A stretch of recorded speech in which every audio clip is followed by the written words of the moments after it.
الشيعة هم أول من قاوموا الإنجليز، لم يقاوموا السنة.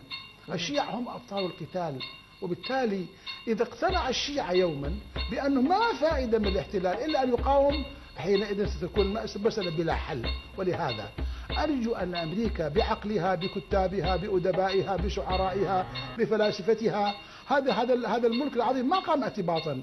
عليهم أن يتداركوا الأمر وأن يعامل العراق معاملة أخرى من جديد. يتصالحوا معهم، تعالوا شنو حقوقكم، شنو حقوقنا، ونحن معترفون بأننا محتلون، ونعترف بأن أمريكا لها مصالح. هذا إذا كانوا جاءوا من أجل التحرير فعلا ومن أجل خلاص يا سيدي رسميا هم محتلين الآن. ونحن أنا قلت في أول خطبة أيها العراقيون وطنوا أنفسكم أننا محتلون.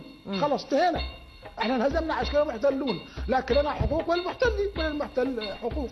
تعالوا نجلس، ما هي حقوق؟ شنو هذا حلقوم بويا حلقوم؟ شو رأيكم بكلامه؟